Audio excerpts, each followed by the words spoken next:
Ok, perfecto. Entonces vamos a comenzar. Ya estamos grabando por acá. De 42 nada más veo 2 cámaras, chicos. Por favor. 3, 4. Ok, bien.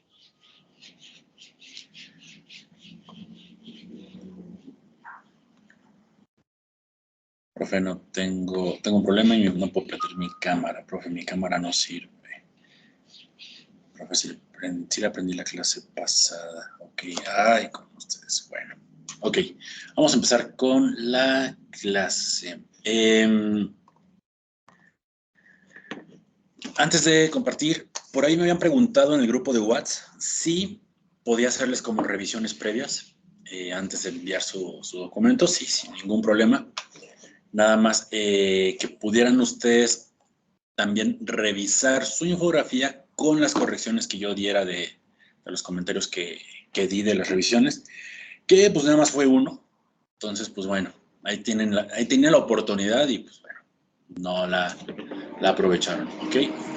Bien, entonces, pero otra cosa importante, si más adelante mandan sus revisiones de infografía, pero veo que no han corregido algo que ya se había mencionado, pues no les voy a corregir porque pues quiere decir que no están poniendo atención.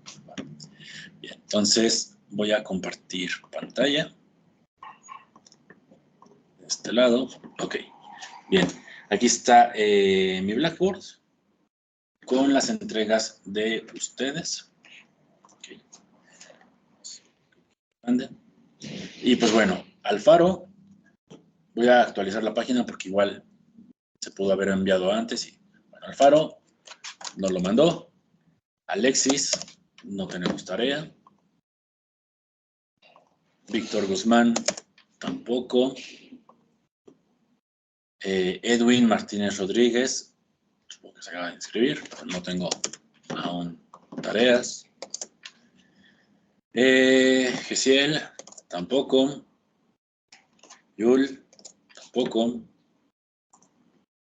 De este lado todos muy bien. Uf, Dios. Israel, Fernando, Dominic, ya había revisado a Fernanda, me los mandaron luego el mismo día. Dorian, tampoco. Y Jacob, ya está. Ok. Fueron varios los que no entregaron tarea, chicos. No les voy a preguntar, ¿por qué no la entregaste? ¿Qué pasó? ¿Todo bien? Cada quien sabe de lo que es responsable de lo que tiene que hacer. Ok, bien.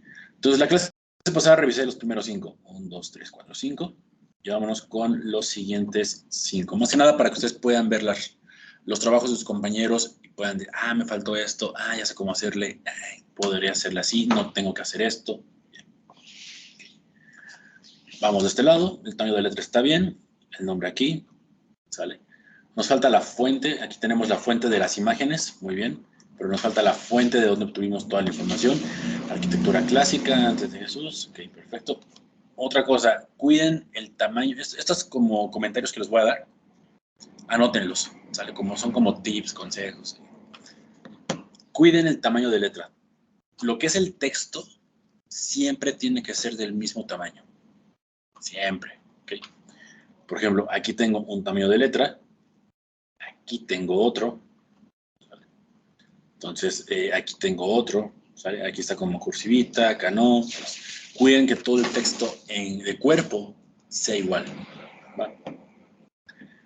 Bien, aquí tengo, por ejemplo, lo de las imágenes está en azul con otro tamaño.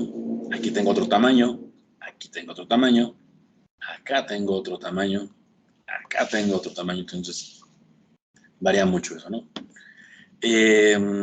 Por aquí, Batista, Palladio, Alberti, la clásica, media, románica, gótica, ok. Bueno, esto al parecer se ve bien, ok. Ya después lo voy a revisar bien a fondo con ortografía y todo eso. Teoría, aquí lo que escribieron es teoría de la época clásica. Entonces, acentos, desde aquí ya 1, 2, 3 faltas de ortografía, ya aquí ya tienen 0. ¿Okay? Clásica, ¿okay? Vitruvio Polión, Imperio Romano, perduró hasta, aquí falta acento. Podemos ver que lo que más acento predomina es gótico, aquí lo pusiste bien con acento, acá arriba no. ¿Y qué pasó con Alberti, con Palladio, con Guarini, con Chaperot, con... Pues aquí faltó demasiada información. Entonces, esta, pues, por falta de ortografía, no hay fuente, ¿ok? Entonces, tiene una van evolución. Aquí sí, en la ortografía, pelas. Y nos falta muchísima información. ¿Ok? Vamos con el que sigue. Este es el tercero. Teoría de la época clásica. Clásica, Napoleón, tratado, muy bien. Columnas, bien. Los tres principios de la arquitectura. Románico, gótico, renacentista, barroco. Bien, aquí los personajes. Y tu importancia, bien. Nada, voy a checar después la ortografía, pero se ve completa esta infografía. Muy bien, Daniela. Este es el cuarto. Época, aquí nos falta un acento. Historia clásica, Vitruvio Napoleón. Construcción. Mnemónica y mecánica, llevan dos. Dorico, jonico, corintio. Coma firmitas, coma sin espacio utilitas, y en nuestras ya en cuestión de ortografía, aquí ya pelas. Okay. Romanico, gótico, renacimiento, barroco, Albert, y nos faltó aquí la I, Andrea Palladio y Clopego. Okay. En cuestión de ortografía, sí, ahí nos fue para atrás. La información está completa, pero sí, la ortografía es la que nos está tronando. Y el último que vamos a revisar. Teorías de la época clásica. Muy bien, para la teoría, acento. Tres principios básicos de la arquitectura.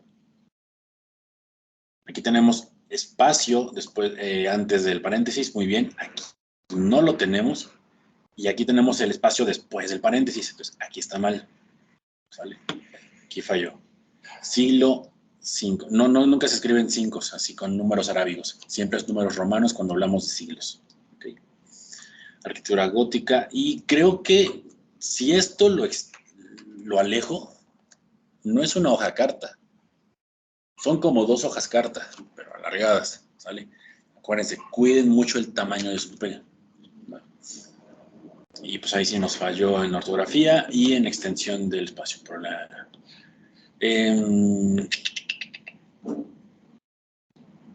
híjole, nos falló aquí un poco, ¿sale?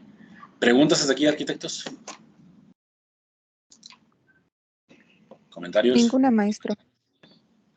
Ok, bien.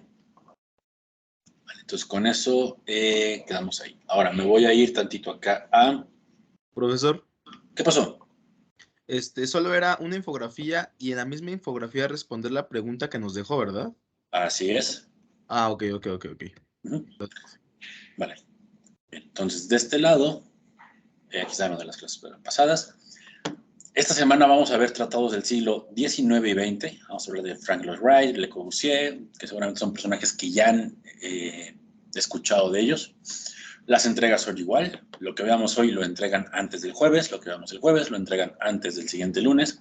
Y la clase del jueves va a ser el entorno.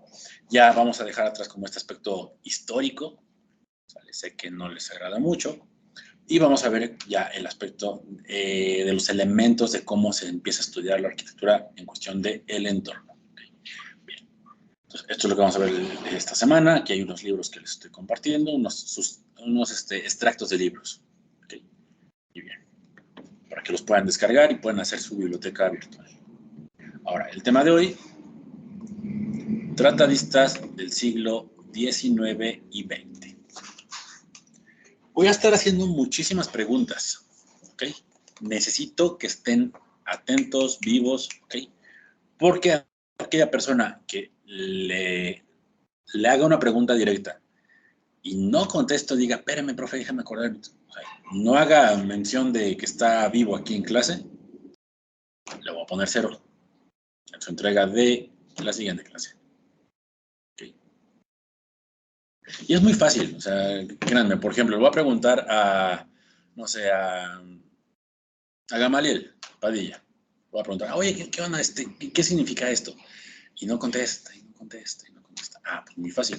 Me voy acá a calificaciones. busco Padilla. Padilla, ok. Padilla, Serna. Aquí está, el primerito. Ah, bueno, para la siguiente clase, como no contestó, sé que no está en clase, tiene 0. Entonces, ahorita si Amaliel entra a Blackboard, va a ver que la siguiente tarea que tenga que hacer ya la tiene calificada con 0. Okay. Pero bueno, no soy tan mala onda. Todavía no le he preguntado. Vamos a quitarle su cerito. Okay. Entonces, pongan atención, chicos. ¿Va? Bien. Tratadistas del siglo XIX y XX. Voy a empezar a preguntar, ¿eh? Alan, Gesiel, ¿qué años comprende el siglo XIX?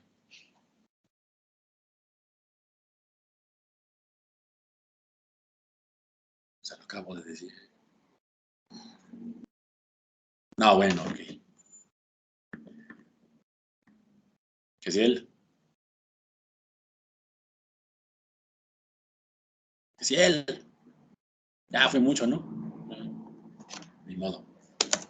Ok. Romero, Madera, levantaste primero la mano. ¿Qué años comprende el siglo XIX? Los 1800. Exacto, 1801 a 1900. Oiga, profe, pero si 19 es... Profesor, ¿sí se ve mi cámara? Sí. Sí, ahí te veo, mira, quizás, bajito. Okay. Siglo XIX de 1801 a 1900. Oiga, profe, pero siglo XIX no significa como 1900. No, ¿ok? Siglo I es del año 1 al 100. ¿Okay? Pues a partir del 100 ya es el siglo II. El siglo II, ¿ok? Entonces, 1801 a 1900. ¿Okay? Y siglo XX, a ver, Mariana, creo que también tenía la mano levantada. De 1901 al 2000. Exacto, ¿sale? Perfecto. En el siglo XIX se le conoce como el siglo de la razón y del pensamiento. ¿Okay? ¿Por qué? Esta pintura se llama La libertad guiando al pueblo, de Eugène Delacroix, y fue pintada en 1831. ¿Qué significa o qué está representando esta pintura? La Revolución Francesa. Muy bien, la Revolución Francesa. Gracias. ¿Qué significa la Revolución Francesa? ¿Por qué surgió la Revolución Francesa? Para buscar los derechos humanos de todas las clases. Exacto. ¿Qué tipo de gobierno había en ese entonces, en Francia, antes de la Revolución Francesa? Era una monarquía. Monarquía, es decir, reyes. Todo el poder, todo el dinero, todas las oportunidades las tenía la monarquía y la burguesía. Okay. El pueblo no tenía ni siquiera el acceso a la educación, pero empezaron a haber una serie de acontecimientos que dieron pie a la revolución. ¿Con qué empezamos? Primero, con la Ilustración. ¿Qué es la Ilustración? A ver si se acuerdan.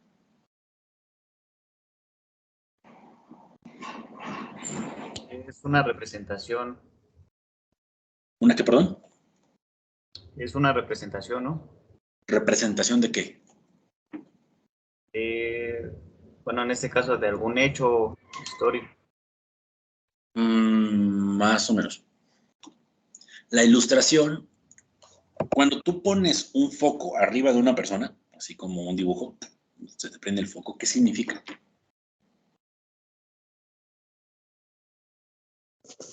¿La representación de ideas? Exacto, tienes una idea. Es decir, estás generando conocimiento, se te está prendiendo el foco. La ilustración significa eso. Estás ilustrando, estás iluminando las cabezas de las personas. Eso surge porque años anteriores surgen dos inventos importantísimos. El primero es la enciclopedia. Que ya ahorita es como un Wikipedia, pero en papel. No sé si alguno de ustedes todavía tenga una enciclopedia en su casa.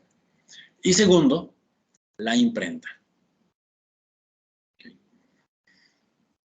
Entre La enciclopedia es la acumulación y recopilación de toda la información que se tiene hasta el momento, no solamente científica, también religiosa, política, cultural, económica, social. Toda la información que se tiene hasta el momento la recopilan en una sección de libros, y eso hace que se pueda digamos, compartir la información de manera más fácil. La imprenta agiliza el proceso de copias para libros, en ese caso la misma enciclopedia.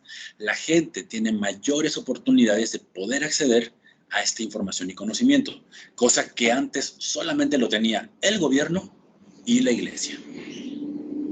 A partir de este momento la gente dice, oye, todos somos iguales, todos tenemos la misma oportunidad de poder salir adelante. ¿Por qué solamente la iglesia y el gobierno lo puede hacer?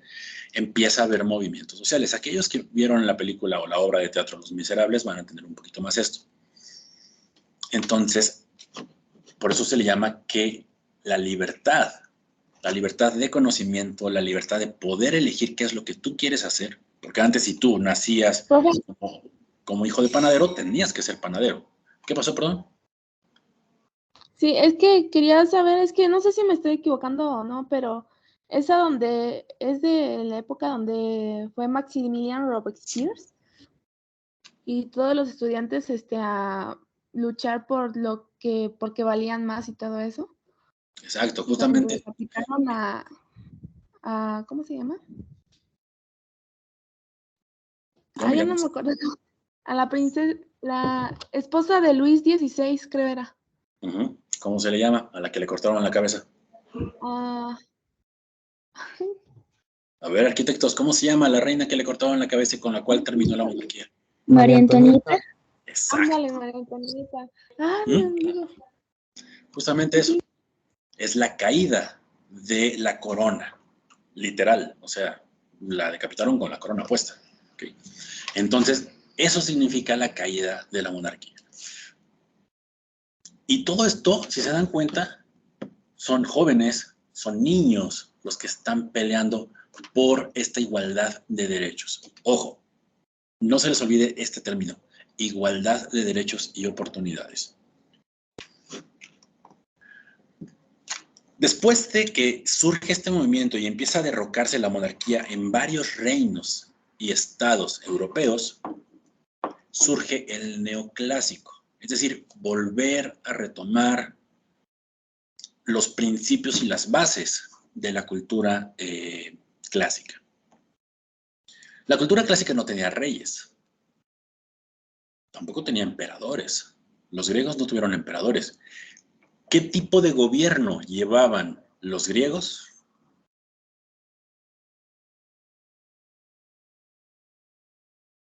Democrático.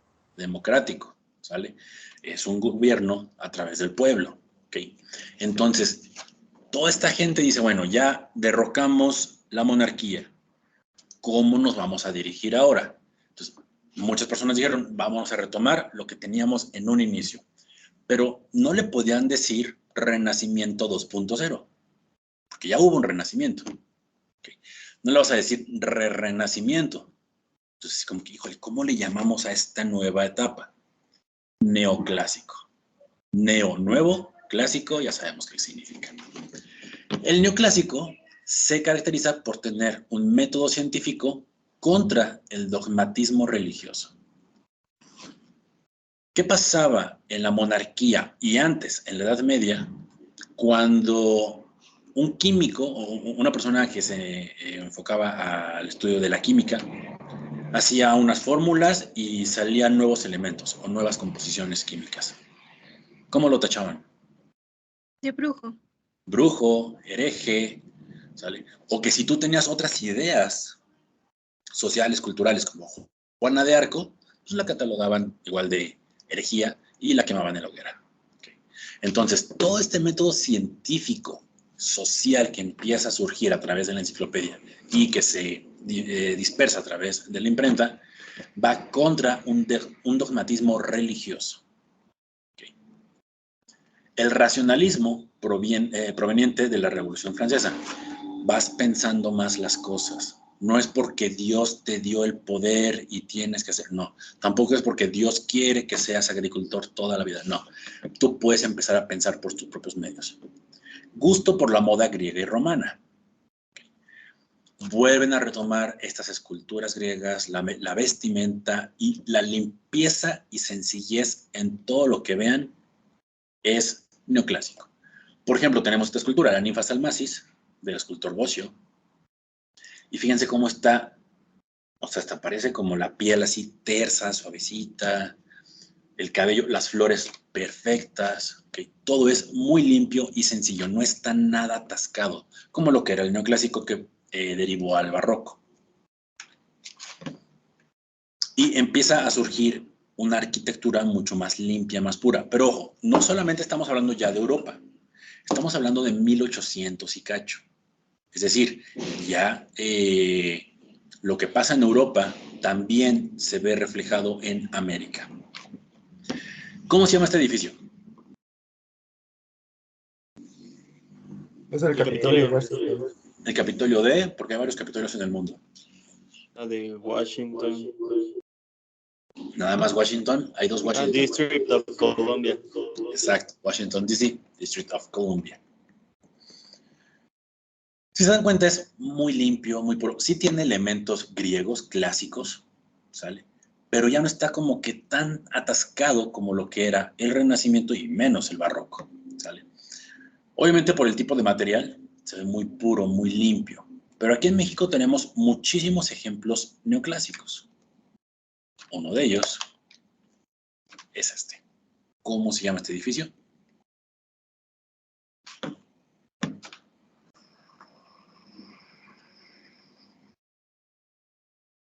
¿Es el Palacio Nacional?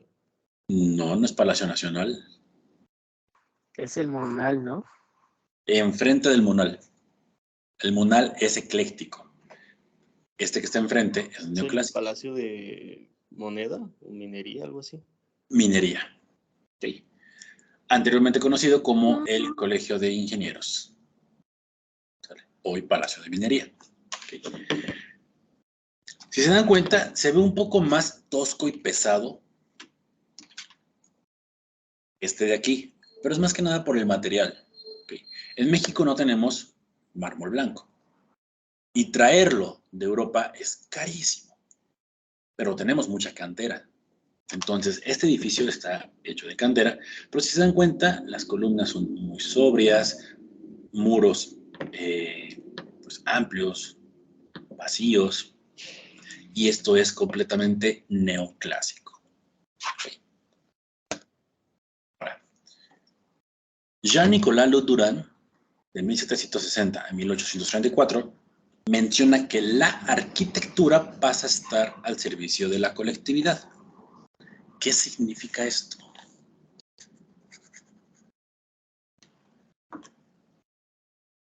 Que pues ahora se hacen edificios o edificaciones que le sirven a las personas en su día a día o como casas, por así decirlo. Exacto. ¿Se acuerdan de la frase que les dije que tuvieran en mente hace ratito con la Revolución Francesa? ¿Cuál era? Los Igualdad derechos de- para La todos. igualdad de los derechos. De derecho y Oportunidades. Exacto. Okay. Entonces, les voy a poner un ejemplo. Imagínense que la escuela lanza un concurso entre grupos, o sea, todos los grupos que hay en la universidad, o sea, no sé cuántos grupos habrá, muchísimos, y dice, el mejor grupo se le va a dar $1,000,000 y van a poderlo invertir en su educación. Entonces, yo quería lanzármelo en el Julios, ¿no? Pero no, es en su educación. Okay. Y casualmente ganamos nosotros. Yeah. Chicos, somos 45 personas. Digo, yo me descuento porque soy el maestro. A mí nada más me regalan un chocolate, unos tacos o algo. Y tienen $1,000,000 para gastarlos en su educación. Okay. Necesito que escriban aquí en el chat de Teams cómo usarían ese $1,000,000.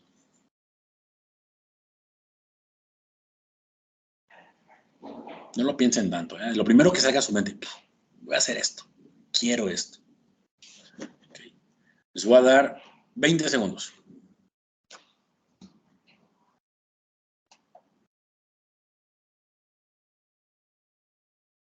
Ok, gracias, Uset. Estoy leyendo tu mensaje. Okay. Jesús, materiales y transporte, una maestría en Alemania, míralo, no ha perdido. Estudiar en otro país, invertir para duplicarlo y usarlo en un negocio al salir. Bien. Mentalidad de tiburón.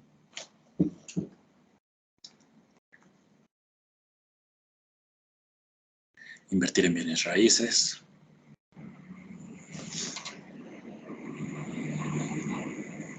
Arreglar la escuela, estudiar en otro país.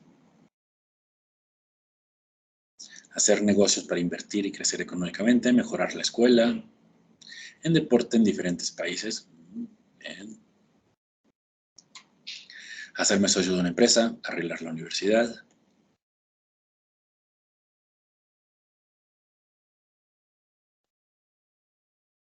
Bueno, me encanta que de 44 que hay en clase, nada más han escrito como 10, 12. Okay. Estudiar en otro país. Ok, ya pasaron los 30 segundos. Invertir en mis estudios, futuros y negocios. Estudiar en otro país. En mi especialización. Ok. Teniendo en mente que todos debemos tener las mismas oportunidades y que todos somos iguales, yo lo que haría es invertirlo en la escuela. Okay. ¿Sale? No, pero ¿cómo lo va a invertir, profe? Nos va a poner a nuestro grupo, en vez de butaca, en vez de pupitres, unas butacas así de cine donde te puedes recostar y con tu mesita aquí, tu refresco acá y las palomitas y un mesero y un pizarrón interactivo y mejor conexión a internet y audífonos y así bien bonito, y que la butaca tenga masajeador. Pues no, ¿sale?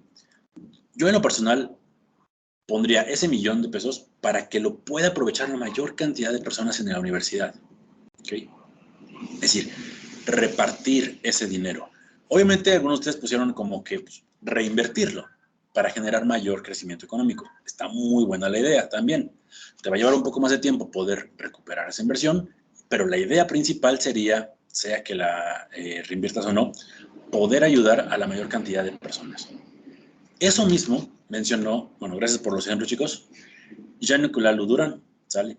La arquitectura pasa a estar al servicio de la colectividad. Antes de la Revolución Francesa, la arquitectura, ¿a quién le daba servicio? A la iglesia y a los que tenían dinero. Exacto. Ahora es a todos, porque todos son iguales. Okay. Otro personaje, Claude-Nicolas Ledoux. O sea, es distinto, ¿eh? Uno es Jean-Nicolas Louduran, otro personaje es Claude-Nicolas Ledoux. Se parecen, pero no. Okay. La arquitectura es a la edificación lo que la poesía a las bellas letras. Es el entusiasmo dramático del oficio. En lo que van escribiendo esto y analizándolo, porque es como un trabalenguas.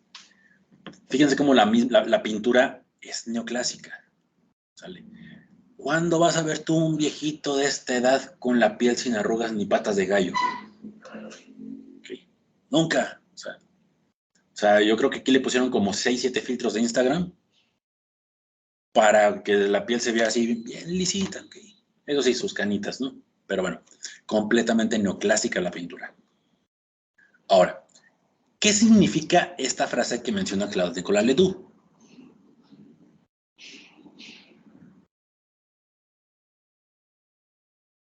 ¿Alguien le entiende?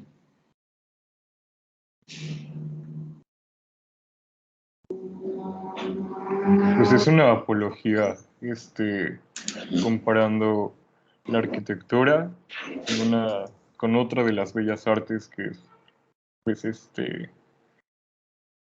la literatura. La literatura, sí, se me fue. Exacto. Okay. Muy bien. La arquitectura es a la edificación lo que la poesía a las bellas letras. Okay. Una edificación no siempre es arquitectura.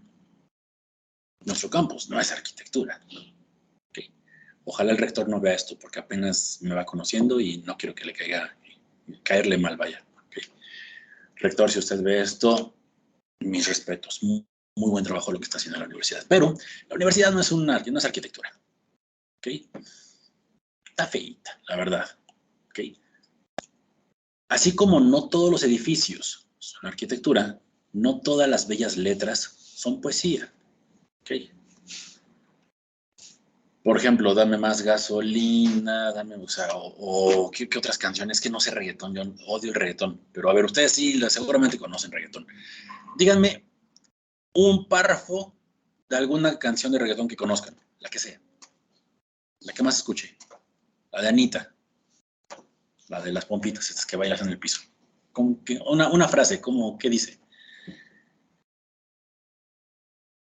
Ahora sí nadie conoce, ¿no? Pero seguramente bien que hicieron sus TikTok ahí bailando con las pompitas y bien.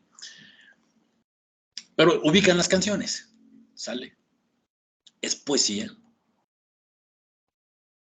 Es decir, para algunos quizás sí, ok, está bien, en gusto se rompen géneros. Pero, por ejemplo, una frase que tú digas, Karen, tú no eres bebecita, tú eres bebesota. Ok, Jesús, gracias. No te genera como, te quiero ride como mi bike en modo Spike. Dios, ¿quién escribe eso? Dios. Ok. La Rosalía. Aparte, la Rosalía. Así se dice ella. Entonces, así como todos los edificios no pueden ser arquitectura, todas las palabras, las frases escritas no pueden ser poesía. ¿Cuál es la diferencia? ¿Qué es lo que hace que un escrito pueda ser considerado poesía? Si tú me lo pides, yo me porto bonito. Pues el nicho. Cuando, a ver, otra vez. Cuando sale del corazón y del alma, ¿es poesía? Pues yo creo que Rosalía cuando escribió Te quiero ride como mi bike en modo Spike, yo creo que le salió del corazón. Pero no quiere decir que eso sea poesía. ¿Qué más? ¿Qué creen que sea yo eso? creo que también demuestra el sentimiento, ¿no? Aparte de lo que pasa, por ejemplo, lo que pasaba con Beethoven, ¿no? Que él demostraba a través de sus canciones su sentimiento por lo que pasaba. Pero más allá, es como, muy bien, Cristian, pero es como el siguiente paso. No solamente es demostrar tu sentimiento. Tiene que seguir ciertas reglas gramáticas. Sí, tienen que seguir ciertas reglas, ¿sale? En cuestión de poesía, no es lo mismo la poesía que la prosa. Tiene que haber estos conteos, que ya no me acuerdo cómo eran porque eso lo vi en preparatoria, pero tienen que ser estos conteos, las rimas trianguladas y todo este show que pues, hacen los poetas, ¿no? Pero más allá de que sea lo que tú quieres transmitir, es lo que haces que sienta la otra persona. Todos hemos visto, ya se soltaron ustedes aquí con, mami, tú eres élite, no me limite, tú eres élite, no me limite, ok. Debe cumplir con características como la métrica, verso, rima, etc. La belleza por la palabra. Muy bien. Seguramente todos hemos visto, por ejemplo, una obra de teatro, una película, una actuación de algún actor o actriz que te pone la piel chinita, que te hace llorar, o que te pone el corazón y así, pum, pum, pum, pum, de energía o alegría, o que acabas de ver no sé, un video musical o una coreografía y te llena de energía, o te tumba con los sentimientos. ¿Sale? Todos tenemos algo así. Por ejemplo, El diario de una pasión. Por ejemplo, a mí las películas que más he llorado, o sea, que de verdad digo, mis respetos para estos artistas, porque están haciendo arte, porque jugaron con mis sentimientos. Digo, mis ex también, pero ellos no jugaron bonito, ¿ok? El diario de una pasión, mi amigo Enzo y La tumba de las luciérnagas. ¿Okay? Si no han visto alguna de esas tres, véanlas, ¿ok? Me van a entender, ¿ok? La manera en cómo ellos demostraron sus emociones, pero más allá de eso, hicieron que yo sintiera algo, eso es arte. ¿Okay? Y puede demostrarse por medio de una actuación, una canción, una coreografía, una escultura, una pintura o la arquitectura. Es esto, el entusiasmo dramático del oficio. Hacer drama, pero no hacer drama como tirarte a llorar y, no, ese drama no, ¿sale? Sino elevar tus emociones a otros niveles. ¿Okay? Eso lo tiene que hacer el milagro del, estoy viendo, eso lo tienen que hacer los artistas. Estoy viendo el chat de Jesús. Milagro en la celda 7, no, bueno, también, ¿ok? Pero, híjole, no le llegó a mi top de esas tres, ¿ok? Con la tumba de las luciérnagas, que es anime, es una película de anime, de verdad, lloré 2 días. Y casi Toy Story 3 logra eso. ¿Ok? De verdad, eso es el arte. ¿Ok? Entonces, tú cuando llegas a un edificio y te genera algo que te pone la piel chinita, que te genera un sentimiento, ese es el oficio dramático. ¿Ok? El poder generarle a otras personas lo que tú quieres que ellos sientan. Eso es ser un artista. ¿Okay? Pone Cristian, para poder seguir habrá un motivo que no tenga que ver con el olvido, sino un pasado no diría que he vivido. Ok, desconozco quién sea Jairo Varela. Y créanme, algunas canciones de reggaetón, yo odio el reggaetón, pero no por eso quiere decir que todas son malas. ¿Okay? Tengo 2 sobrinas, que una está en prepa, otra en la universidad, y me han enseñado canciones tan bonitas de reggaetón que dije, esa me gusta. Han sido como 7 u 8. ¿Okay? Pero hay canciones que dices, qué bonito. ¿Okay?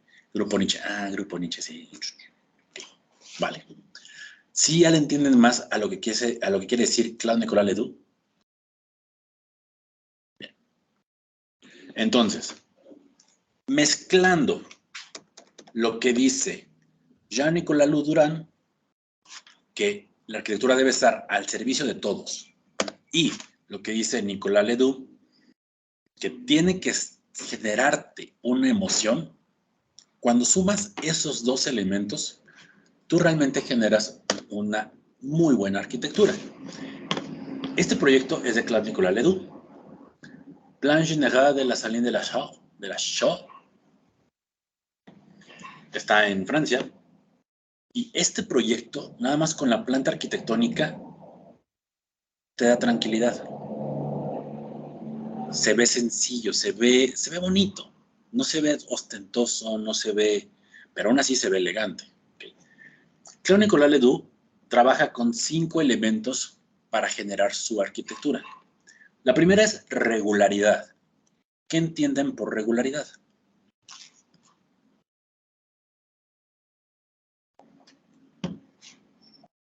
¿Repetir algún tipo de patrón? Exacto, muy bien, sale.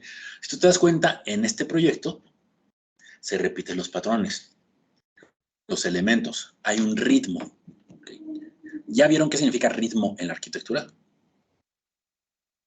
Bueno, lo van a ver más adelante, los voy a dejar leer otro libro, ¿sale? En sí van a leer como 3 libros este cuatrimestre aquí, pero ritmo, ¿cómo explicarles el ritmo en la arquitectura? ¿Han ido, por ejemplo, en un auto cerca de algún camellón o en la autopista o algo que vas con las ventanas abajo, y cuando pasas por un árbol, cerca de un árbol se escucha el... ¿Sí has escuchado eso? Ahora, imagínate que vas por la carretera, hay una serie de árboles a un lado, traes el vidrio abajo y escuchas...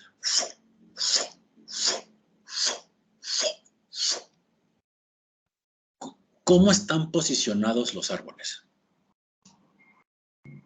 ¿A la misma distancia? ¿Cómo saben si no lo vieron? Porque el sonido se repite. Exacto, pero se repite con un ritmo, una secuencia. Pero ¿qué pasa si vas en el mismo auto, en la misma autopista, pasas al lado de los árboles y escuchas?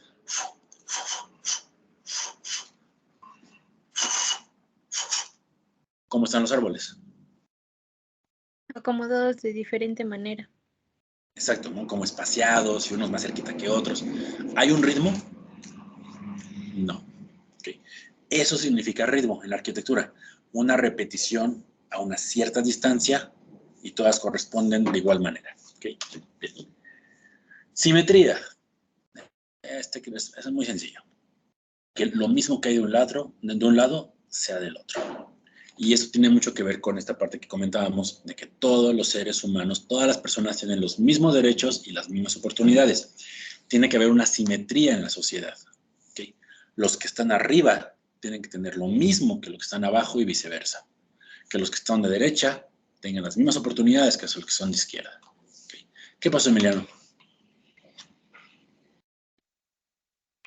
Yo estoy en desacuerdo con esa frase porque no se sabe que igualdad para los desiguales genera más desigualdad. Es que aquí entramos a una situación, que eso lo vamos a ver más adelante en la materia de análisis urbanístico. No es lo mismo igualdad que equidad. Okay. Igualdad es darles a todos lo mismo. Eso crea desigualdad. ¿Cómo cree, profe? Pues si le estamos dando todos lo mismo, eso es igualdad. No. Una persona, imagínense una barda de 1 metro de altura y tienes a 3 personitas. Una mide 1,80, uno mide 1,50 y uno mide 80 centímetros. Un niño. Y quieren ver un partido de fútbol atrás. No, pues el niño no lo va a poder ver porque está chiquito. No alcanza a superar la barda. Si tú quieres generar igualdad, dales a los 3 un banco. Y el banco mide 20 centímetros. Pues chiquito. Pues el chiquito tampoco va a alcanzar a ver. Pero los otros 2 van a seguir viendo. Hay que generar equidad. ¿Qué quiere decir eso? Al altote no le des un banco. Ese banco dáselo al chiquitito para que los 3 puedan tener la misma equidad de oportunidades. ¿Sale? Sí, claro, por ahí hay un meme. Justamente es que no es lo mismo contarles un meme que enseñárselos. Meme equidad. Ay. Meme equidad. Aquí está, es este. ¿Sale? Igualdad, justamente, es esto. ¿Okay? Los 3 tienen el mismo banquito. La equidad es darles a todos la misma oportunidad. Bueno, aquí le pusieron a uno del Tigres, pero vamos a cambiar el meme. Aquí. ¿Sale? ¿Ok? Entonces, esto es equidad, esto es igualdad. No hay que hacer igualdad, hay que hacer equidad, pero en cuestión social y arquitectónica debe haber una simetría. ¿Okay? Si tú te das cuenta, en el mismo meme, aquí hay una simetría. Porque todos están viendo lo mismo y lo que hay de un lado, hay del otro. Aquí no hay una simetría. Sí queda clara la diferencia entre igualdad y equidad y simetría. Pueden mover las cabecitas también, si no quieren prender micrófonos. Así, sí. Bien. Sencillez. Obviamente va muy relacionado, por ejemplo, con la parte económica. No vas a hacer un jardín como Versalles, porque no tenemos los recursos económicos para que los pueda disfrutar una sola persona. Ese recurso tiene que otorgarse a todas las demás. Y mientras más sencillo sea, mejores oportunidades y mejores recursos les puedes dar a cada uno. Y servicio colectivo, que va muy relacionado con todo lo demás. Si se dan cuenta, todo esto viene de principios sociales de la Revolución Francesa, que se ven reflejados en la arquitectura. Entonces, la arquitectura se vuelve un reflejo de la sociedad en ese momento específico de la historia. No lo puedo repetir porque me inspiré y salió del alma esa frase, ¿eh? Entonces, ojalá la hayan anotado. Ahora, este es el plano, la planta arquitectónica. Van a decir, bueno, se ha de haber visto bonito el edificio porque pues ya ha de tener sus 200 años. Bueno, aún sigue en pie. Este es el plan general de la Saline de la Chaux. El plan general de la Salina de la Cal, en Francia. ¿Okay? Y te das cuenta y es completamente simétrico, tiene regularidad. O sea, la casona principal ha de ser una de estas dos, un edificio que da como remate visual y todos los establos, caballerizas, las casas de los trabajadores el acceso, todos tienen la misma igualdad, ¿vale? El mismo patrón, ¿okay? Los jardines posteriores atrás. Realmente es un muy buen trabajo neoclásico.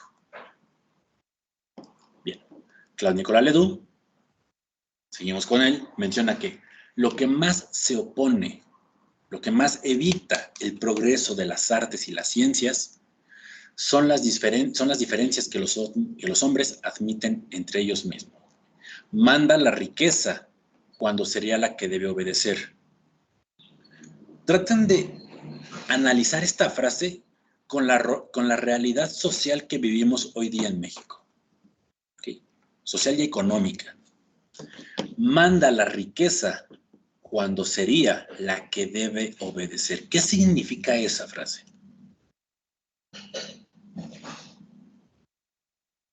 ¿Le puedo poner un ejemplo? Por favor. Sí, claro.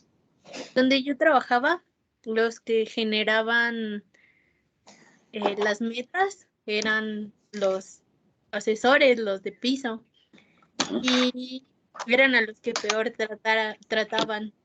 Y los que eran en gerencia y supervisores que no hacían nada, no hacíamos nada, eran a los que más bonito trataban, como de no te vayas, todo debe estar bien, y a los asesores era como de no, hasta un lado, no me importas, pero ellos eran los que generaban la riqueza. Uh-huh. Exacto, muy bien, ¿sale? Quiere decir eso. Los que tienen el dinero, el poder, el estatus, en este caso, la jerarquía en un organigrama, como lo comentaba Mariana, son los que mandan, cuando no debería ser así. Debería ser que ellos obedezcan las necesidades de la gente, ¿sale? La riqueza debe estar al servicio de, no él, ella, estar en el poder. ¿Para qué sirve la riqueza si quien la posee no tiene medios para repartirla? No sé qué ha de ser Slim, Carlos Slim, con tantos millones y millones de dólares, si respira el mismo aire que nosotros. Y ayer estuvo cañón el aire en la ciudad. No importa si vivías en Las Lomas, en Polanco, en Interlomas, en Insurgente Sur, en Nezahualcóyotl, en Lindavista, en Ecatepec, en Cuernavaca, todos respiramos lo mismo ayer. ¿Okay? ¿Para qué tener tanto dinero si no puedes ayudar a los demás? ¿Okay? Mientras más económico sea el gusto, más pródiga será la capacidad de repartir. ¿Okay? El pobre pide casa. Su decorado no admitirá ninguna de las ornamentaciones que emplean con profusión los palacios de los plutos modernos. Los plutos modernos significa la élite. ¿Okay? Si el gobierno tiene 1,000 millones de pesos para construir casas para gente que lo necesita, no les va a poner pisos de mármol, muros de madera de importación sudamericana, con acabados esmaltados y con chapa de oro en las cornisas. No, no va a colocar nada de eso. ¿Okay?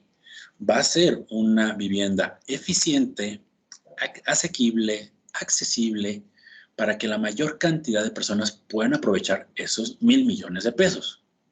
¿Okay? Preferible construir 100 casas a una bien chula, bonita, coqueta, con jacuzzi y cocina privada, o sea, no tiene caso, ¿ok? Pasan los años, pasa todo este efecto del neoclásico y de la Revolución Francesa, y empiezan a surgir por medio de estos conocimientos que empieza a generar la gente a través de la enciclopedia, surge este evento social que se le llama, ¿cómo se llama esto? Revolución industrial. Muy bien, ¿dónde surge? ¿La industrialización? En Inglaterra. Específicamente, ¿en qué ciudades? Liverpool y no recuerdo otra. Okay. Manchester y Birmingham. Están al norte. Muchos dicen Londres. No, Londres estaba más enfocado a la política y a la monarquía que a la Revolución Francesa. Ya posteriormente pues empezó a adoptar todas estas industrias. Pero es Birmingham y Manchester las que iniciaron la Revolución Industrial. Ahora, ¿qué pasa con la Revolución Industrial? La gente del campo se empieza a quedar sin trabajo, porque los procesos de sembrado, de cosecha, de transportación, cada vez son más eficientes gracias a las máquinas. La gente se empieza a quedar sin trabajo. Híjole, pues, ¿qué voy a hacer? Voy a migrar a la ciudad. Este es un ejemplo en París. En 1800 había 500,000 personas, como Azcapotzalco. 50 años después se duplicó la gente. Y no es que los parisinos estuvieran como conejitos haciendo hijos, no, sino que mucha gente del campo migraba a París. 100 años después se cuadruplicó. Es decir, París pasó de ser Azcapotzalco a ser Iztapalapa, de 500,000 a 2 millones de personas. Es decir, creció demasiado. ¿Okay? Entonces, las casas que existían en París, los predios que ya existían, ¿qué les fue pasando? Empezaron a crecer hacia arriba. ¿Sí? Es lo que pasa, por ejemplo, aquí en México, cuando hay una familia, no sé, y se casa el hijo, ¿y qué es lo que hacen los papás? No te preocupes, mijo, construimos un piso arriba y ahí tienes tu casa. Pasan 25 años y nace ya el hijo, ¿no? O se casa el hijo de ese matrimonio que construyó arriba. Y el abuelo, no te preocupes, mijo, construimos arriba de tus papás. ¿Sale? Entonces, lo que hace 50 años era una casa de 2 pisos, ahora ya es de 4, y cuando antes vivían 5 personas, ahora es una vecindad donde viven casi 100. ¿Sale? Las construcciones cada vez se empiezan a hacer más altas y más pequeñas. Ustedes lo pueden ver, por ejemplo, en la Roma, en la Condesa, en Hipódromo, en la Juárez. Tú quieres rentar un departamento. ¿Cuánto cuesta? No, pues un chorro. Pues, ¿cuál es tu presupuesto? No, pues es de tanto, 8,000 pesos. Pues mira, te puedo rentar un cuarto debajo de la escalera. ¿Sale? El baño lo compartes con 20 personas. La cocina está cruzando el patio, ¿no? Híjole, es como vivir con el Chavo del 8, pero gentrificado con 20 personas más. Entonces, ese es un grave problema arquitectónico y urbano que está sucediendo a través del crecimiento poblacional.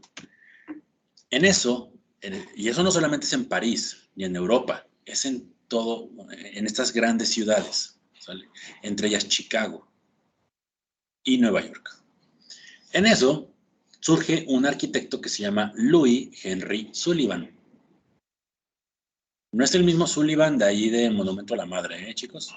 Es otro Sullivan. Okay. Nada más veo a Jacob y a Christian cómo se ríen. Híjole, ¿qué hacen ahí? Ya les entendí. ¿Qué es lo que hace Louis Henry Sullivan? Él ve cómo el acero lo están ocupando para medios de transporte, para creación de máquinas, y él dice, ¿por qué no lo ocupamos para la construcción, para los edificios? No, es muy delgado, es maleable, no te va a funcionar. Entonces, él genera ese tipo de construcciones. Bueno, esta construcción no es de él, ¿sale? Este es el Empire State, pero a partir de lo que descubrió y lo que generó Louis Henry Sullivan, empiezan a surgir estos edificios. ¿Qué fue lo principal que hizo Louis Henry Sullivan? 2 cosas. Primero, la utilización del acero en las construcciones, haciendo que los edificios, que antes eran considerados rascacielos de 7, 8 pisos, pudieran tener mayor altura. Ahora, ¿ustedes vivirían en un departamento en un piso 7 sin elevador? No. Dice Mariana, sí. Ah, pero bueno, sin elevador y si alguien que te cargara para subirte al 7º piso, ni a ti ni a tu despensa. No uso elevadores, me dan pánico. ¿Te dan pánico los elevadores? ¿Cómo crees, arquitecta? Bueno, es normal. Es más, se le harían unas piernotas, pone Emiliano. Te voy a mostrar a un arquitecto que es uno de mis favoritos, Minoru Yamasaki.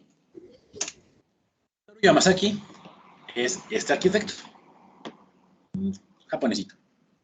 Ya falleció, pero uno de los edificios el edificio más representativo que él diseñó, nunca puso un pie en su edificio. A ver si lo identifican.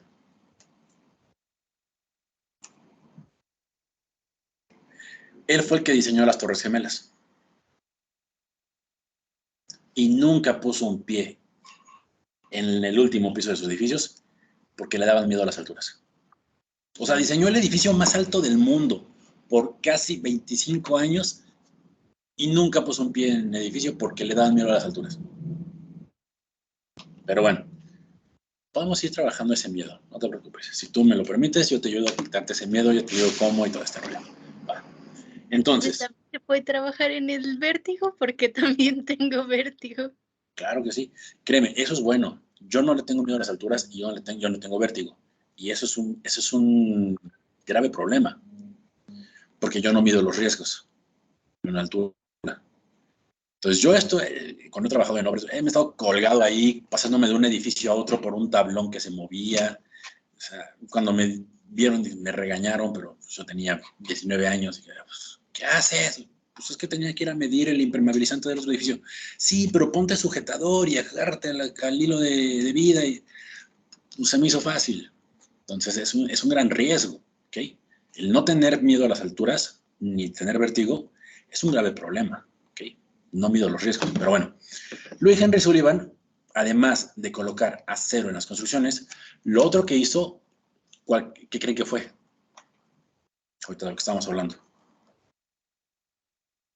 ¿Implementó los elevadores? ¿Los elevadores? Sí y no. No los inventó, ya existían. ¿Por eso los implementó? Ya estaban implementados.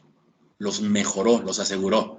Anteriormente los elevadores, invento del ingeniero Otis, se me fue el primer nombre, si pueden lo investigan para su infografía. Otis, por eso se llama así la empresa, Otis, de elevadores, por el inventor de.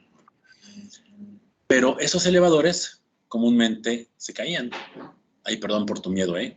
Nuevo miedo desbloqueado para Mariana. Okay. Los elevadores se caían. Okay.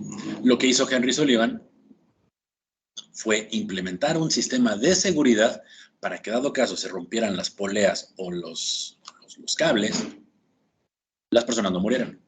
Se quedara atorado el elevador y ya pudieran rescatarlas. Miedo liberado. Listo. Okay. Va. Entonces, eso fue lo que hizo Henry Sullivan. Mejoró los elevadores que ya existían y colocó acero en las construcciones. Eso permitió, esos dos cambios permitió que las ciudades fueran mucho más abiertas, ya con espacios no tan reducidos, porque podías construir muchísimo más alto. Créanme, mucho más alto. Y tenemos este ejemplo, el Empire State, que está en Nueva York. Para eso, otra cosa importante, ¿qué pasa con la sociedad? Con la gente. Si tú en aquel entonces, hace, ¿qué será? Unos 80 años, la gente veía una construcción así como lo que está aquí arriba, nada más la parte de arriba, yo no me voy a subir. Se ve muy delgado, se va a caer. Ahí está. Gracias, Jael. Elisha Graves Otis. Bien. Entonces, ¿qué es lo que hicieron los arquitectos e ingenieros en aquel entonces? Okay, para que a la gente no le dé miedo subirse, vamos a recubrirlo de lo que ellos conocen, ladrillo. Por ejemplo, ustedes, si vieron la película de Godzilla, la primerita, han de ubicar este puente. El puente de Brooklyn. ¿Tú ves el puente de Brooklyn? Déjame irme a Google, porque en Google se ve más bonito esto. Puente de Brooklyn. Imágenes. Tú ves el puente y es ladrillo. Oiga, pues, se ve bonito con ladrillo, se ve resistente, se ve fuerte, obviamente con unos arcos ojivales representando lo que es la arquitectura gótica, pero el puente no es de ladrillo, es solamente un recubrimiento para que la gente se sintiera segura de poder transitar por él. El puente es de acero. ¿Okay? Obviamente aquí ya está recubierto. Este es el puente de Manhattan, que es el que está a un lado. La gente ya le empezó a perder el miedo al puente de Manhattan y dejaron ahora una construcción de acero completamente abierta. ¿Okay? Tienes que ir educando a la gente. Tenemos otro ejemplo. Flatiron Building. ¿Cuál es ese? Sí lo conocen. Es este de aquí, el de la esquinita. ¿Sale?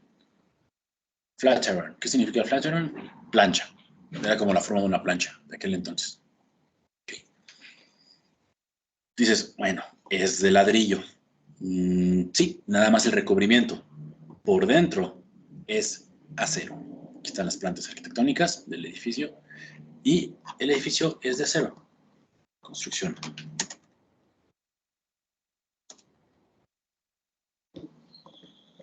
Aquí está. Okay. Entonces la gente al inicio decía, no manches, ¿cómo me voy a subir esto? Está muy delgado, se va a caer. Pero cuando le colocan ya el recubrimiento, dicen, ah, no, sí, se ve que es resistente, sí va a aguantar. Pero es un recubrimiento. Okay. Poco a poco esto fue evolucionando hasta llegar a los edificios con muro cortina. ¿Qué quiere decir eso? Completamente de cristal. Okay. Y el alma de acero, los perfiles, están por dentro. Okay. Eso significa muro cortina. ¿Va? Entonces, aquí va el Empire State, como va creciendo, hasta convertirse en el edificio más alto del mundo por muchos años. Y en México pasa exactamente lo mismo. Okay. Estamos hablando de 1910, 1920, con edificios eclécticos. ¿Qué significa ecléctico, arquitectos? Una mezcla de varios estilos. Exacto, ¿sale? En este caso, por ejemplo, uno de los edificios más eclécticos que tenemos en México es el Palacio de Bellas Artes. La construcción es completamente de acero, pero el recubrimiento exterior es Art Nouveau. ¿Qué significa Art Nouveau? Arte nuevo, muy enfocado a la naturaleza. Pero obviamente, como se atravesó la Revolución Mexicana, este edificio, que era llamado antes el Teatro de la Ciudad, que después se convirtió en el Palacio de Bellas Artes, en un momento histórico donde empezaron a construir por fuera, era el Art Nouveau. Se detuvo por la Revolución y cuando retomaron la construcción, ya el arte había cambiado, las tendencias artísticas habían cambiado. Ahora era Art Deco, lo que estaba en moda. ¿Cuál es el Art Deco? Arte geométrico. Art Deco. Fíjense cómo es todo geométrico, dorado, plateado. Obviamente, uno de los edificios más icónicos del Art Deco es el Chrysler Tower, Torre de Chrysler, que es este edificio. Sale completamente Art Deco. Pero tú ves todos estos patrones. Entonces, por dentro, el Palacio de Bellas Artes, ves muchos de estos patrones geométricos. Pero, por fuera, lo ves completamente orgánico. Este es el Art Nouveau. Son dos estilos opuestos. Por eso el Palacio de Bellas Artes es como una maravilla, porque tiene muy bien integrados estos dos estilos arquitectónicos. Más aparte, que es ecléctico. Continuamos por acá. Otro ejemplo, México.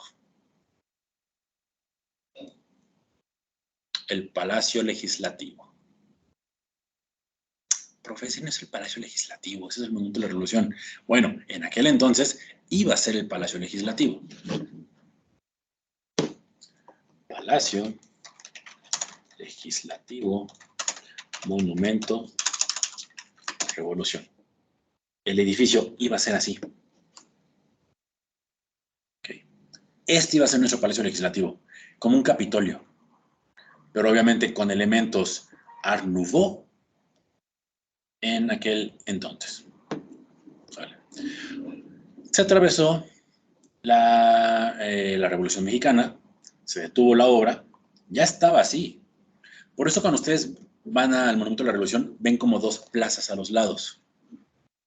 Es que esas plazas ya estaba la construcción. Se detuvo esto, demolieron los costados, las alas a los costados, y dejaron solamente el centro, que posteriormente se convirtió en el Monumento de la Revolución. Obra del arquitecto Obregón Santacilia, la remodelación, para poder generar esto. Obviamente, este edificio... ¿Qué pasó? ¿Por qué no se hizo el edificio? Se interrumpió primero por la Revolución Mexicana y después de la guerra, de la Revolución, el país se quedó sin recursos y entonces lo que hicieron fue suspenderlo, demoler, digamos que ese acero lo ocuparon para otras construcciones, para restaurar construcciones que se habían derrumbado durante la Revolución y pues se quedó ahí abandonado hasta más o menos 1920 y tantos. Ah, ok, gracias, maestro. Entonces, así va a ser el edificio, ¿ok? Pero bueno, si se dan cuenta, así va a estar rematado nuestro Palacio Legislativo. ¿Ubican esta águila? ¿Esta escultura? Es la del Monumento a la Raza. Exacto. Esta escultura la mandaron a Monumento a la Raza. Ahí en Insurgentes. Okay. Bien. Y muchas esculturas las tuvieron que mover porque ya estaban hechas, estaban forjadas. Pero bueno, así quedó nuestro Palacio Legislativo, ahora Monumento a la Revolución. Entonces, Louis Henry Sullivan menciona esta frase icónica. La forma sigue a la función.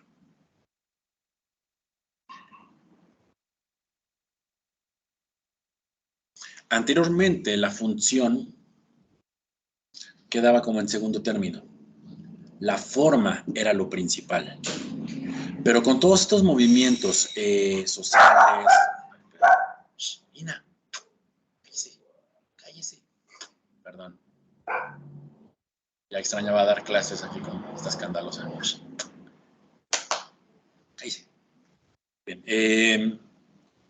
La forma ahora debe estar supeditada o a órdenes de lo que tú vas a hacer. Hay que optimizar los recursos. Siguen pasando los años y esto pasaba principalmente en América. En Europa, ¿qué estaba pasando en 1914, 1920? La Primera Guerra Mundial.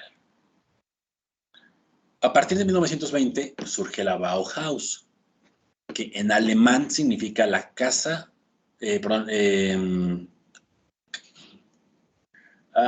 casa de obras.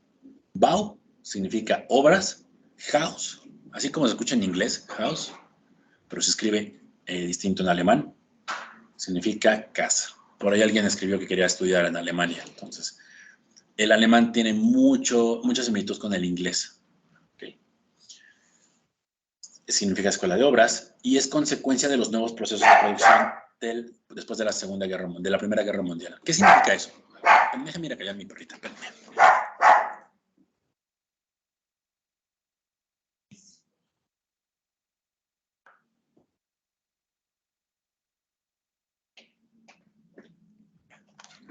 Perdón, se las presento a la escandalosa. Ella es Ina. Aquí quédate. Tranquila. Va, entonces, ¿qué pasa en la Primera Guerra Mundial? Las ciudades, ahora sí, por primera vez creo que me están peleando atención aquí en clase. Ya, hacía falta poner un perrito para que... Las ciudades después de la Primera Guerra Mundial tienen mucho daño. Muchas personas se quedan sin casa. Entonces, ¿qué es lo que hace la Bauhaus? Por cierto, la Bauhaus es iniciada por Walter Gropius, arquitecto alemán. ¿Y qué es lo que tienen que generar? Empezó primero como una escuela de artes plásticas, una escuela artística. Pero al ver las necesidades de las personas que pues, pasaban después de una guerra, su prioridad de las personas no era tener obras plásticas, obras de arte, era tener dónde vivir. Él como arquitecto empieza a buscar esas alternativas y genera la Bauhaus, donde generan una arquitectura internacional. Es decir, los procesos de producción de vivienda tienen que ser mucho más rápidos, más eficientes, más económicos, para que mayor cantidad de gente pueda tener casa en el menor tiempo posible. Y entre estos parámetros que identifica la Bauhaus es evitar regionalismos. La Primera Guerra Mundial impactó a Alemania, impactó el Imperio Austrohúngaro, lo que era Prusia, o sea, varios países que ahora son Polonia, República Checa, Eslovaquia, Alemania, obviamente, Italia, Francia. Cada uno de esos países tiene una cultura, una identidad propia. No vas a estar generando una identidad para las casas que vas a reconstruir en Alemania, otras para Francia, otras para Italia, otras para Suiza, otras para República Checa, que antes era Checoslovaquia. Entonces, evita regionalismos. Charles-Édouard Jeanneret, mejor conocido como Le Corbusier, surge a escena. Y él menciona, la arquitectura es un juego sabio, correcto y magnífico de los volúmenes bajo la luz. En lo que van escribiendo, Emiliano, tienes la mano levantada, ¿qué pasó? Sí, retomando un poco lo de la Bauhaus, y como dato curioso, quería mencionar que Hans Mayer, un director que tomó el cargo después de Mies van der Rohe, como director ahí en la Bauhaus, estuvo en México participando en el Congreso Internacional de Planificación y Habitación, haciendo pues proyectos de urbanismo, entre los cuales hay algunos como la unidad habitacional Lomas de Becerra y la manzana de Corpus Christi, ahí ubicada en el centro histórico. Exacto. Y ya, eso es todo, profesor, gracias. No, mil gracias, Emiliano. Es más, Mies van der Rohe construyó aquí en México las oficinas de Bacardí hacia lo que es Periférico Norte, saliendo hacia Tepoztlán, yendo de aquí la ciudad para el norte, del lado derecho, ahí están las oficinas de Bacardí, y es obra de Mies van der Rohe. Tenemos también influencia de ellos directa aquí en México. Sale. Muchas gracias, Emiliano. Entonces, Le Corbusier, que es como el nickname, el alias, el perfil de Charles-Édouard Jeanneret, menciona, la arquitectura es un juego sabio, correcto y magnífico de los volúmenes bajo la luz, pero no se refiere a la luz solamente a la del sol, ¿okay? Sino a este conocimiento. Cuando tú vuelves a leer esta frase, entendiendo que la luz significa conocimiento, inteligencia, capacidad intelectual, cambia la definición. La arquitectura es un juego sabio, correcto y magnífico bajo de los volúmenes, bajo lo que tú sabes qué es lo que tienes que hacer, bajo el conocimiento. Le Corbusier agrega a la arquitectura 3 principios adicionales, o como ideas. La primera es que la casa es una máquina para vivir. Una pregunta, ¿cómo identifican ustedes lo que es una máquina? ¿Qué es una máquina? Está compuesta por engranes o partes. Engranes o partes que se mueven, tienen también como ductos o tuberías, ¿no? Donde puede pasar como líquidos, como en un carro. ¿Okay? Tiene sistemas eléctricos. ¿Okay? Te ayudan para una función en específica. ¿Okay?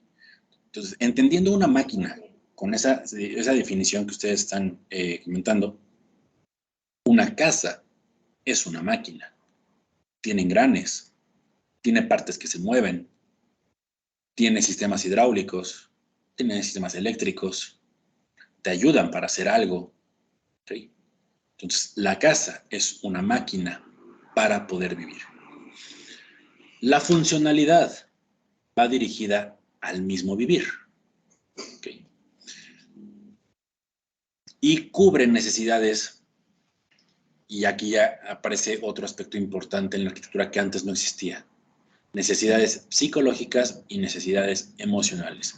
La psicología empieza a surgir a inicios del siglo XX, antes no existía, y empiezan a entender que el aspecto psicológico de las personas juega un papel predominante en la manera en cómo viven, y eso se ve reflejado en la arquitectura. ¿Qué pasaría si aquí, en la cámara donde ustedes me ven, en este espacio, en vez de un ventanal aquí a un lado, tuviera un muro de tabique, así desgastado, y aquí atrás también, y no tuviera luz, y completamente cerrado? ¿Cómo me sentiría? ¿Cómo se sentirían ustedes? Un espacio completamente... ¿Deprimido? Exacto, deprimido, encerrado. Entonces, ahí juegas un papel importante como elemento psicológico y emocional. Le Corbusier genera esta casa. ¿Alguien sabe cómo se llama esta casa? La Villa Savoy. Ok. En el español mexicano le decimos Villa Savoye. Okay. Pero realmente el nombre es Ville Savoye. Abajo. Okay. Ville Savoye. Okay. Villa Savoye para la banda. Okay. Se construyó entre 1928 y 1931 y tiene 5 principios o 5 elementos base esta arquitectura. ¿Esta arquitectura cómo se le llama?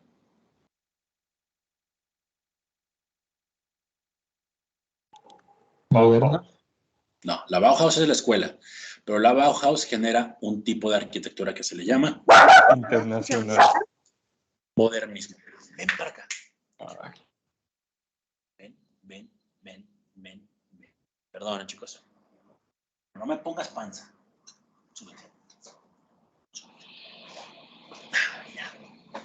Okay. Va. Entonces, se llama modernismo. Okay. Primero, planta vacía. Okay. Aquí ustedes ven, free plan. ¿Qué significa planta vacía? Tú no vas a disponer de los espacios. Tú no vas a decir, hasta aquí hay un muro, hasta aquí pongo la puerta. La planta es libre, es vacía, para que la gente pueda acomodarla según sus necesidades. ¿Han ido o han visto, por ejemplo, es más, vamos a poner aquí, renta oficinas en Ciudad de México? Cuando tú vas a rentar oficinas, a ti te dan algo así. Esto. Tal cual. Oiga, pero pues estoy rentando una oficina, ¿no? Es que la gente que te lo va a rentar o te lo va a vender no sabe cómo lo vas a ocupar. No sabe si tienes que ocupar 5 salas de juntas o 3 direcciones o un área de call center o un área creativa. Ellos te dan esto. Esto es una planta libre. ¿Okay? Tú la vas a condicionar conforme a tus propias necesidades. Bien. Siguiente, quinta fachada, la azotea. El uso de la azotea por primera vez se empieza a tener con mayor importancia. Antes pues tenías cubiertas inclinadas como mansardas o techo a 2 aguas, pues más que nada por elementos decorativos, pero ya la quinta fachada empieza a tener un uso importante. Planta libre, ojo, no es lo mismo que planta vacía, ¿sale? La planta libre se refiere a que el primer nivel está despejada, está libre, está vacía. Por eso en la parte de aquí abajo, tú sigues viendo la naturaleza a través de tu edificio. ¿Por qué consideran también este espacio como planta libre? El uso de automóviles. Digo, en el siglo XVII, XVIII, XIX, había carrozas, pero no eran como, o sea, tenían un espacio determinado para ellas. Aquí también esto lo ocupan para que los autos puedan resguardarse. Ventanas longitudinales. Mientras más larga sea la ventana, te genera 2 elementos, 2 situaciones. Puedes ver más hacia adentro y los que están adentro pueden ver cómo la naturaleza o el entorno entra a su espacio. Okay. Ya no tienes estas mini ventanitas, como el Empire State, que es mini ventana por todos lados. ¿Okay? Tenemos ya una apertura del espacio de la luz completamente integrada. Y por último, fachada libre. ¿Qué significa eso? Me voy a regresar otra vez al Empire State. Tú ves aquí las columnas por fuera, ¿sale? Son todos estos elementos verticales. Lo que haces ahora es que todos los elementos estructurales los metes al edificio. Fíjate cómo las columnas están arremetidas. No hay ningún elemento estructural que se vea por la fachada. La fachada se vuelve libre. ¿Okay? Todos los elementos estructurales están por dentro. Esos son los 5 elementos que genera Le Corbusier para la arquitectura moderna. Y eso lo ves en cualquier parte. Pues aquí en México hay muchos de esos ejemplos. ¿Okay? Posteriormente surge el modulor. Es un sistema de medidas basadas en las proporciones del cuerpo humano. ¿Okay?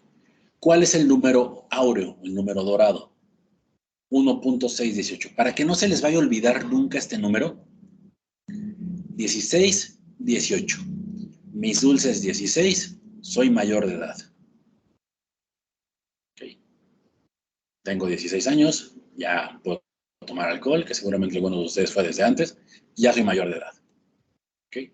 16, 18. Nada más cambiarle el punto, ¿sale? El punto ponlo después del 1. 1.618. Con eso nunca se les va a olvidar el número áureo. ¿Qué significa el número áureo?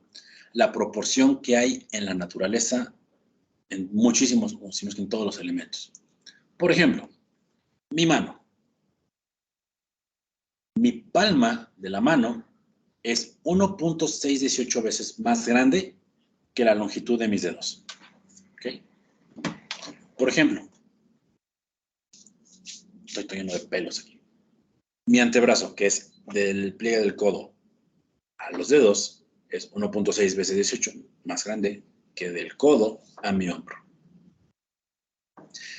De mis pies a mi ombligo es 1.618 veces más grande que del ombligo a mi cabeza. ¿Okay?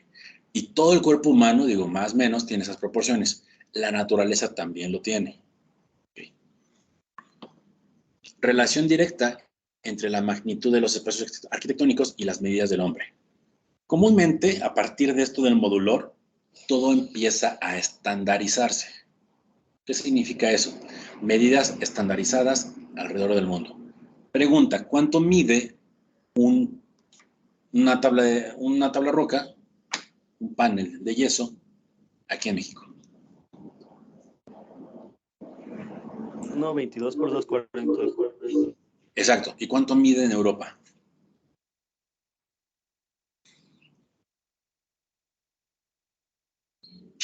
¿45 por 66? Lo mismo. ¿Y en China? Lo mismo. Lo ¿no? mismo. Lo mismo. Ok. Obviamente se basan en medidas norteamericanas, lo que es el pie y la pulgada. ¿Sale? Un pie son 12 pulgadas, 12.54 por 12 da 30 centímetros, 30 punto y cachito centímetros, y eso 30 por 2 da 60 punto y cacho, ¿sale? Por 2 da 1.20 tantos, ¿sale? El 1.22. Por 2, 2.44. Y así se van, ¿sale? Siempre van a ser estos parámetros, ¿okay? Que surgen de lo que es el modulor. Ahora, a mediados del siglo XX, es decir, 1950, a partir de 1950, surge el posmodernismo. Ya veníamos desde 1920, gracias a la Bauhaus. Daniela, no te duermas. Te estoy viendo. Okay. Después de la Bauhaus está el modernismo. 30 años después surge otra nueva corriente. Pero no le pueden decir modernismo 2.0 porque pues vive en el modernismo, ni neomodernismo porque ya venimos del neoclásico, entonces le ponen posmodernismo. Esto, por ejemplo, se ve reflejado en la arquitectura, en los billetes, ¿no? Lo que es el contemporáneo. Estos son los euros. Y algo que tiene padre el diseño de los billetes de los euros es que también te explican la historia de la arquitectura. El clásico, arquitectura clásica en el billete de 5 euros, llegamos al románico, el gótico, el renacentista, el barroco, el modernismo y el posmodernismo o contemporáneo. Este es se me fue el nombre, el edificio de Humanidades y Posgrados de Ciudad Universitaria. Si se dan cuenta, maneja mucho los principios del modernismo. Planta vacía, planta libre, quinta fachada, ventanas longitudinales y fachadas libres. Okay. Pero da un paso más adelante. El posmodernismo retoma este regionalismo que se había perdido en la Bauhaus. No es lo mismo construir un edificio en Berlín que uno en Río de Janeiro. El clima cambia, la gente es distinta, la sociedad tiene ideas diversas. Entonces, por ejemplo, aquí en México, sí, seguimos con las mismas tendencias del modernismo, pero vamos a generar una identidad cultural. En México, el muralismo es importante porque viene desde nuestros ancestros prehispánicos. Generamos un muralismo, que este mural es obra de Juan O'Gorman. Ocupamos materiales de la zona, en este caso, por ejemplo, el ónix, cuarzos, canteras, tezontle. Y esto empieza a surgir en diversas partes del mundo. Okay. El posmodernismo, consideración del clima y la cultura. El proyecto debe tener carácter. ¿Qué significa cuando alguien dice carácter? Por ejemplo, no sé, Dana. Híjole, quien conozca a Dana Lorena, híjole, tiene un carácter, hijos. ¿Qué significa eso?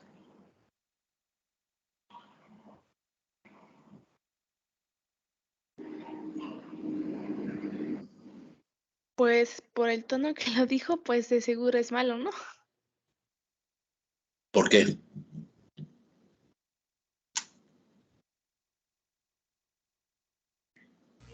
Porque es muy enojona. Ok, enojona. No necesariamente enojona, sino que es muy, yo lo diría, decidida en lo que ella piensa. Exacto. No es... Puede que esa manera de ser a mí me caiga bien, así de que es que me encanta su carácter. O sea, tiene un carácter que, cañón, o sea, me gusta, por ejemplo. Entonces, quiere decir que es una característica propia de la persona. Y como bien dice Mariana, por ejemplo, puede ser muy decidida. ¿Okay? En este caso, en la arquitectura, quiere decir que en cuanto veas el edificio, tú sepas de qué se está hablando. Sepas cuál es la cualidad principal del edificio, sin que alguien venga como guía turístico y te lo cuente. ¿Okay? Y pongo este ejemplo de las Torres Gemelas. Ahorita les voy a explicar por qué. Valor a las formas tradicionales regionales. ¿Okay? Y el ser humano necesita referencias. Esto es importantísimo. El ser humano necesita referencias. ¿Por qué pongo las Torres Gemelas? Estos eran mis edificios favoritos, desde que yo era un escuincle. Okay. Obviamente, para mí, el 11 de septiembre fue una tragedia, porque pues me tiraron mi sueño, ¿no? Mi sueño era conocerlas. Tienen carácter. A pesar de que son muy simples geométricamente, imponen. Son majestuosas. Son fuertes. Bueno, eran. Ya vimos que no tan fuertes, ¿verdad? Y realmente necesitabas esa referencia. ¿Okay? Tú, en cuanto veías esta silueta, tú identificabas de qué estabas hablando. Pero no solamente hablabas de Nueva York, hablabas del poderío económico de Nueva York y de Estados Unidos. El ser humano siempre necesita referencias. ¿Y a qué voy con esto? Por ejemplo, un ejemplo que me gusta mucho poner en este punto de referencias del ser humano son los Juegos Olímpicos. Río 2016. Este es el logotipo de Río 2016. El ser humano necesita referencias. ¿Qué es lo que ustedes están viendo aquí? Gente agarrada de las manos, ¿no? ¿Y qué más?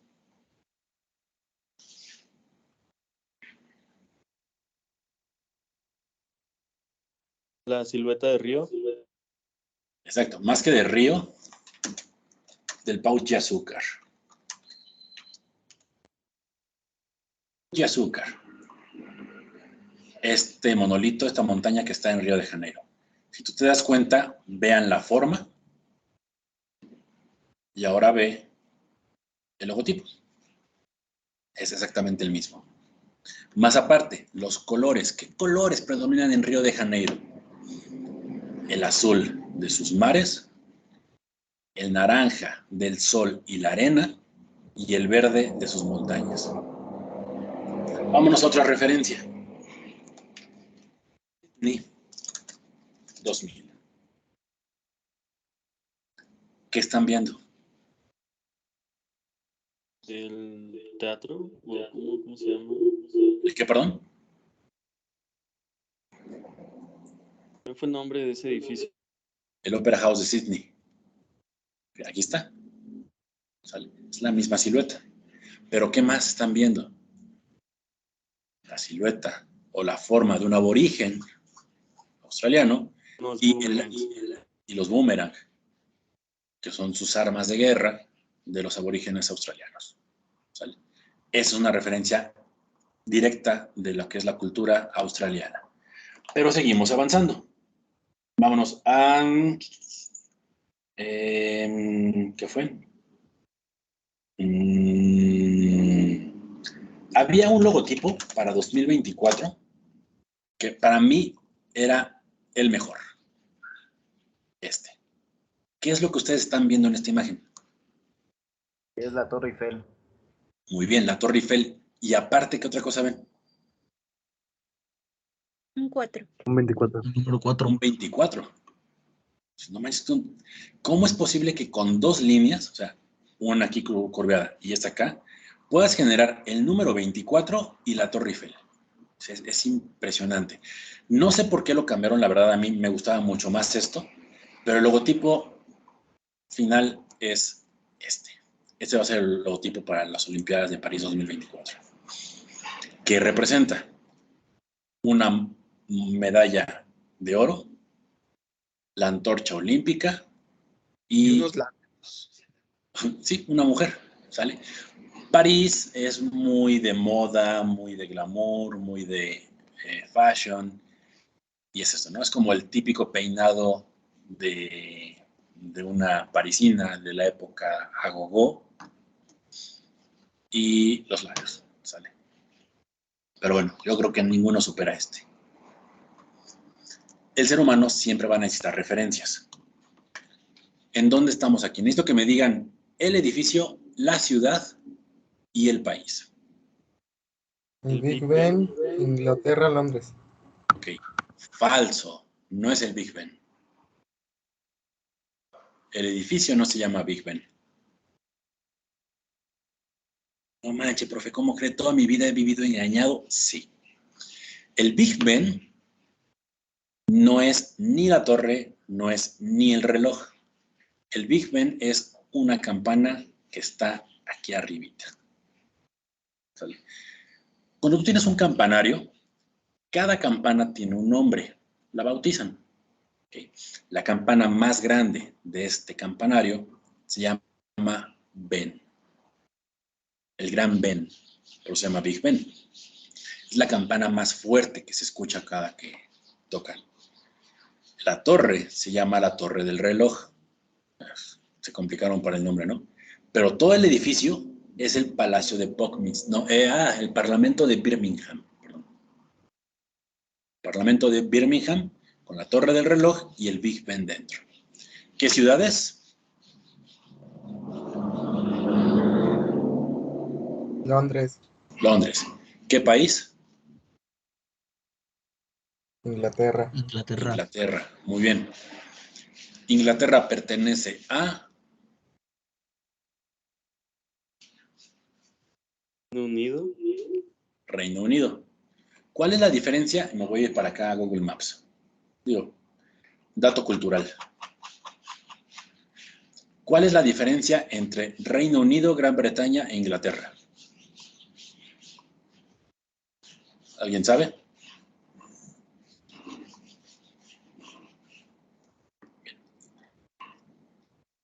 Reino Unido son 4 países. Escocia, Irlanda del Norte, Gales e Inglaterra. Son 4 países distintos. Okay. ¿Los anotaron? Escocia, Irlanda del Norte, Gales e Inglaterra. Eso es Reino Unido. Gran Bretaña. Gran Bretaña es solamente la isla más grande, que incluye Escocia, Gales y Reino Unido, perdón, y Inglaterra. Entonces, Gran Bretaña es la isla más grande. Sin Irlanda. Sin Irlanda. Inglaterra solamente es un país que está aquí. Ahí lo puse como con borde rojo. ¿Sale? Gales está de este lado, Escocia está arriba, Irlanda del Norte está en la otra isla. ¿Okay? Esa es la diferencia entre Inglaterra, Reino Unido y Gran Bretaña. Siguiente referencia.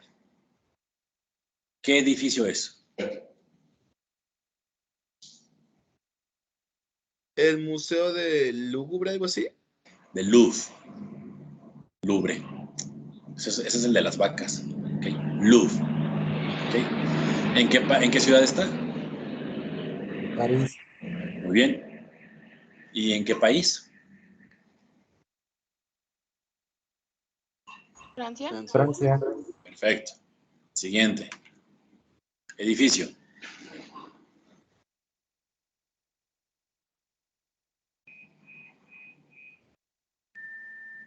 El estadio de Beijing.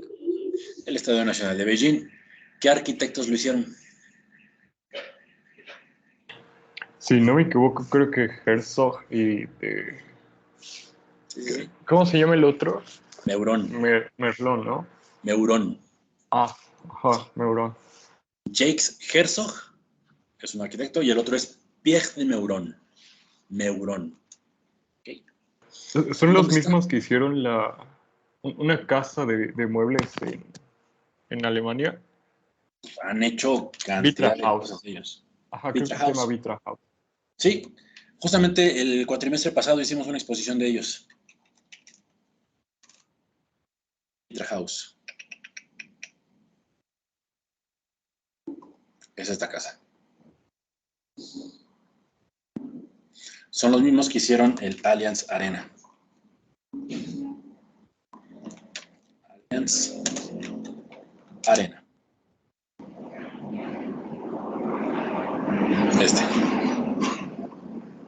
Ok, bien. Está obviamente en Beijing o en Pekín en español y está en China. Fue diseñado para los Juegos Olímpicos de Beijing 2008. No manches, ya tiene 14 años de eso. Siguiente edificio. Es el Guggenheim de Bilbao. Muy bien. La ciudad obviamente es Bilbao. ¿Y el país? España. Falso. ¿No? Es País Vasco.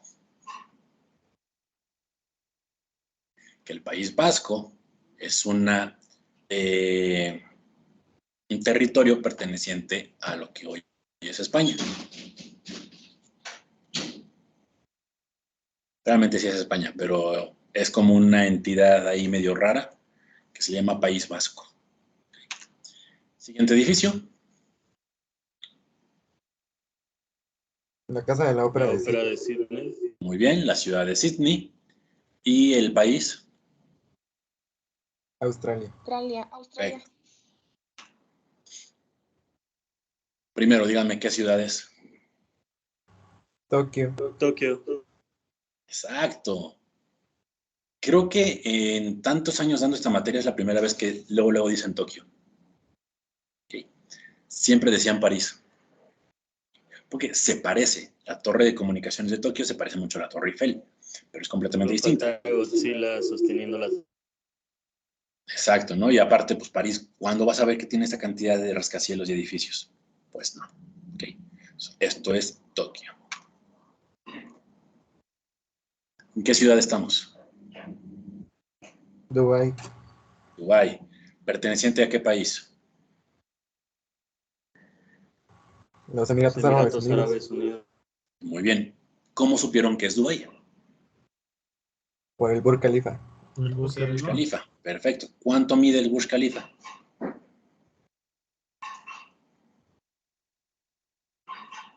Sin checarlo en Google.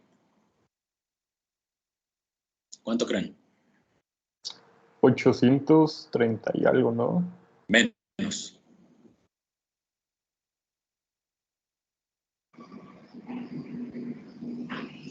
¿Cuánto? Digan números. No lo busquen en Google. Yo les voy a decir.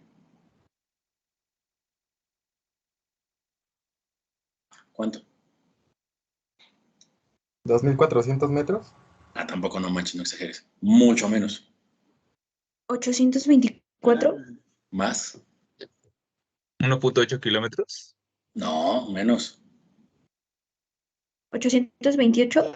Exacto, 828 metros. Okay. Que créanme, Torre Mayor está como por aquí. O sea, es una cosita ahí de nada. Estando abajo no se nota la altura, o sea, lo pierdes. Obviamente la altura la puedes apreciar ya un poco más lejos. Estando en la base no se aprecia. Y el mirador está aquí. Es lo más que puede llegar a subir un mortal. De aquí para arriba son residencias privadas y tienes que ser millonario para poder subir ahí. Entonces es imposible, casi. Okay. ¿En dónde estamos? Ciudad de La México. CDMX. ¿Cómo supieron? ¿Quién sabe? No manchen, ¿a poco han ido ahí? ¿Ok? Es icónico, ¿no? Es representativo, ¿ok? El ser humano siempre va a necesitar referencias. Y pues bueno, ya para cerrar, a partir de todos estos movimientos que han estado surgiendo de modernismo, postmodernismo, se han generado mucho más tendencias artísticas, no tanto arquitectónicas, que algunas de ellas sí han llegado a estar aterrizadas a la arquitectura. Tenemos el realismo, el cubismo, surrealismo, mariposa, futurismo, renacentismo, arte abstracto, neoplasticismo, pop art y pixel art. Ok, bien. Y con eso concluimos la clase. ¿Preguntas? No, ninguna. Perfecto. Entonces, chicos, con eso concluimos ya la clase. Trabajen su infografía, cuiden mucho la ortografía. Tienen que estar todos los elementos que hablamos el día de hoy, todos. Cada vez vamos a ir agregando o platicando de términos mucho más complejos, mucha más información en las clases.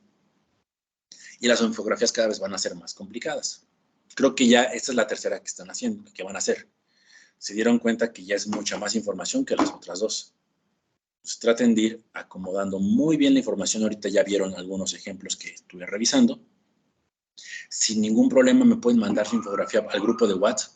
Yo les hago ahí una pequeña revisión para que puedan corregir y mandarlo ya correcto antes del jueves.